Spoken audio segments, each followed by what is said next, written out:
இந்த வீடியோ லெக்சர்ல நாம membrane transport அப்படின்னா என்னன்னு பார்ப்போம். ஸோ நம்மளுக்கு தெரியும் பிளாஸ்மா மெம்பரேன் மூலியமா தான் நம்மளுக்கு டிரான்ஸ்போர்ட் செல்லுக்குள்ளேயும் வெளியவும் நடக்கும். ஸோ இப்படி நடக்கிற டிரான்ஸ்போர்ட் எப்படி நடக்குது அப்படின்றத இன்னைக்கு பார்ப்போம். அதுலயும் இன்னைக்கு நம்ம பாசிவ் டிரான்ஸ்போர்ட்டை பத்தி பார்க்குறோம். ஸோ இதுலயே இன்னொரு டைப்பான ஆக்டிவ் டிரான்ஸ்போர்ட்டை நம்ம அடுத்த கிளாஸ்ல பார்க்கலாம். பாசிவ் டிரான்ஸ்போர்ட்லயே டிஃப்யூஷன், ஆஸ்மோசிஸ், டோனிசிட்டி, அப்புறம் சேனல் புரோட்டீன்ஸ் இதெல்லாம் என்னன்னு நம்ம பார்ப்போம் டீட்டெயில. நம்மளுக்கு வந்து இது ஈஸியா செல் மெம்பரன்ல மூவ் ஆகக்கூடியது அப்படின்னு அர்த்தம். அப்படின்னா ஏடிபி எனர்ஜி யூஸ் பண்ணாம பிளாஸ்மா மெம்பரன் வழியா சப்ஸ்டன்ஸ் வெளிய இருந்து உள்ளேயும் உள்ள இருந்து செல் உள்ள இருந்து வெளியவும் transport ஆகக்கூடியது.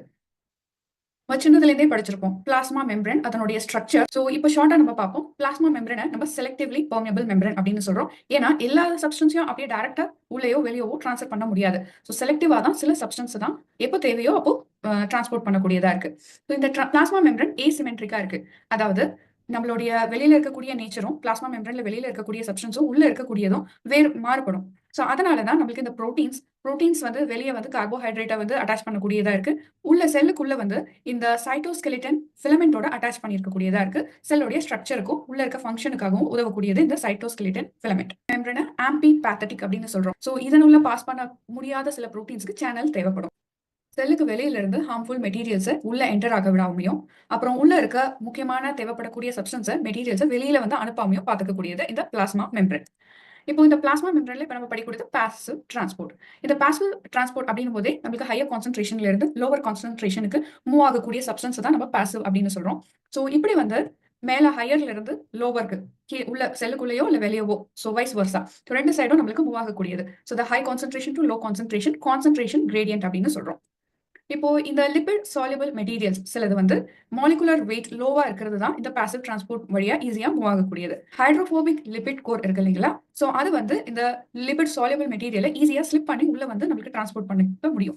So fat soluble vitamins ஆன ஏ, டி, இ, அப்புறம் கே, அதுக்கப்புறம் ஃபேட் சால்யுபிள் ட்ரக்ஸ், ஹார்மோன்ஸ் இது எல்லாமே பாடியோட டிஷ்யூக்கும் ஆர்கன்ஸ்க்கும் ஈஸியா செல் டு செல் டிரான்ஸ்ஃபர் ஆகிறதுக்கு இந்த பாசிவ் டிரான்ஸ்போர்ட் வழியா தான் இது வந்து மூவ் ஆக முடியும். இந்த பாசிவ் டிரான்ஸ்போர்ட்லயே நம்ம டிஃப்யூஷனை பார்ப்போம். அடுத்தது ஆஸ்மோசிஸ்னா என்னன்னு பார்ப்போம். இப்போ டிஃப்யூஷன் அப்படின்னும் போது நம்மளுக்கு இதை தான் higher concentration to lower concentration. இது வந்து மெட்டீரியல்ஸ் செல்குள்ளேயும் இந்த சைட்டோபிளாசம்குள்ளேயும் இந்த டிஃப்யூஷன் நடக்கிறத பார்க்க முடியும். அதுக்கப்புறம் பிளாஸ்மா மெம்பரன் வழியாவும் வெளியவும் உள்ளேயும் உள்ள இருந்து வெளியவும் வந்து மாறி வந்து இந்த டிஃப்யூஷன் நடக்கும். இந்த டிஃப்யூஷனுக்கு எனர்ஜி தேவைப்படாது. இதுதான் நம்ம இந்த பாசிவ் டிரான்ஸ்போர்ட்ல பார்க்கக்கூடியது. ஸோ எனர்ஜி தேவைப்படாம கான்சென்ட்ரேஷன் கிரேடியன்ட்னால இது டிஃப்யூஸ் ஆகக்கூடியது. செப்பரேட் சப்ஸ்டன்ஸுக்கும் ஸோ ஒவ்வொரு ரேட் ஆஃப் டிஃப்யூஷன் இருக்கும். ஸோ டிபெண்ட்ஸ் ஆன் அதனுடைய வெயிட், அதுக்கப்புறம் அது மாலிகுலர் வெயிட், அதுக்கப்புறம் டெம்பரேச்சர் இதெல்லாமே வந்து இந்த டிஃப்யூஷனுக்கு உதவக்கூடியது.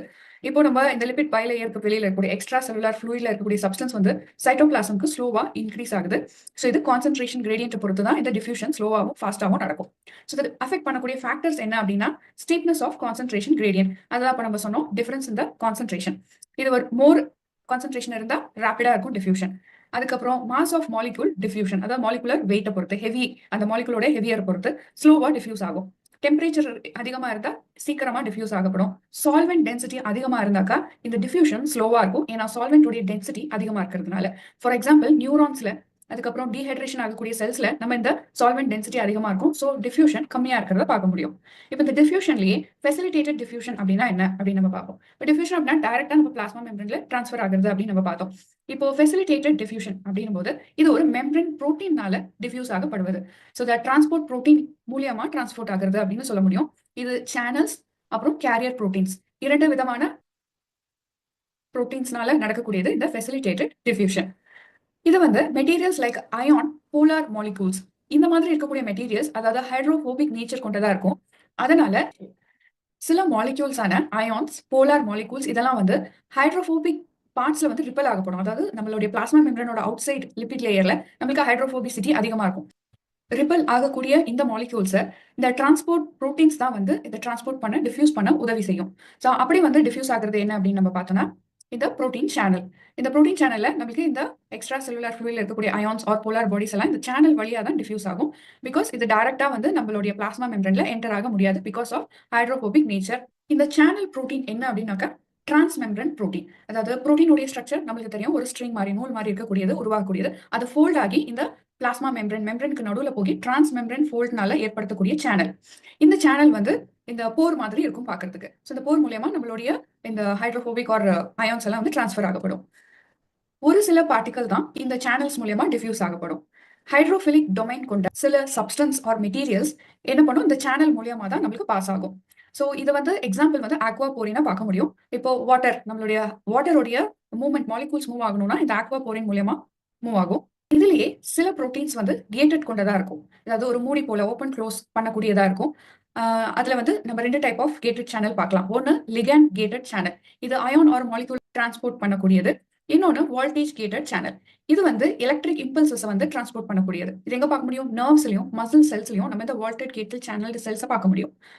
இப்போ இந்த சேனல் ப்ரோட்டீனை இப்போ நம்ம பார்த்துட்டோம். அப்புறம் கேரியர் ப்ரோட்டீன், இதனோட கம்பேர் பண்ணி பார்க்கும்போது சேனல் ப்ரோட்டீன் உடைய facilitate diffusion tens of millions of molecule per second transport ஆகிறது பார்க்க முடியும். அதே கேரியர் ப்ரோட்டீன் எப்படி வந்து ஒர்க் ஆகும் அப்படின்னா thousands of millions of molecule per second diffuse பண்ணும் அப்படின்னு சொல்றாங்க. இப்போ நம்ம கேரியர் ப்ரோட்டீன் என்னன்னு பார்ப்போம். இந்த கேரியர் ப்ரோட்டீன் அப்படின்றது ஸ்பெசிபிக் ஃபார் பர்டிகுலர் மாலிகூல்ஸை ஷிஃப்ட் பண்ணக்கூடிய ப்ரோட்டீன், டிரான்ஸ்ஃபர் பண்ணக்கூடிய ப்ரோட்டீன். இது எப்படி நடக்கும்னா இந்த ப்ரோட்டீன் சேனலோடைய ஷேப்பை சேஞ்ச் பண்றது மூலியமா நடக்கும். இங்க பாத்தீங்கன்னா நம்மளுக்கு இந்த பிளாஸ்மா மெம்பரன்ல இருக்கக்கூடிய ப்ரோட்டீன்ல நம்மளுக்கு வெளியில இருந்து எக்ஸ்ட்ரா செல்லுலார் ஃப்ளூயிட்ல இருந்து வரக்கூடிய மெட்டீரியல் உள்ள வரும்போது நம்மளுடைய இந்த சேனலோடைய ஷேப் மாறதை பார்க்க முடியும். இந்த ஷேப் எதனால மாறப்படும் அப்படின்னா இந்த ப்ரோட்டீன் வெளியில இருந்து வரக்கூடிய இந்த மாலிகூல்ஸோடைய சைஸ் அதிகமா இருக்கிறதுனால. ஃபார் எக்ஸாம்பிள், இந்த சைஸ் அதிகமா இருக்கக்கூடிய அமினோ ஆசிட், குளுக்கோஸ், இதனுடைய டிரான்ஸ்போர்ட் வந்து இந்த கேரியர் ப்ரோட்டீன்ஸ் சேனல்னால நடக்கக்கூடியது. இந்த கேரியர் ப்ரோட்டீன் இருக்கக்கூடியது டெஃபினைட் நம்பர் கொண்டதா இருக்கும். இப்போ ஒரு சில ஆர்கன்ல நம்மளுக்கு இந்த கேரியர் ப்ரோட்டீன் பர்டிகுலர் நம்பர் தான் இருக்கும் அப்படின்னு சொல்ல முடியும். ஸோ அப்படி அந்த நம்பர்ல, ஃபைனைட் நம்பர்ல வந்து டிஃபரன்ஸ் ஏற்பட்டதுனாக்கா அதுல வந்து நம்மளுக்கு டிசீஸ் ஏற்படும்.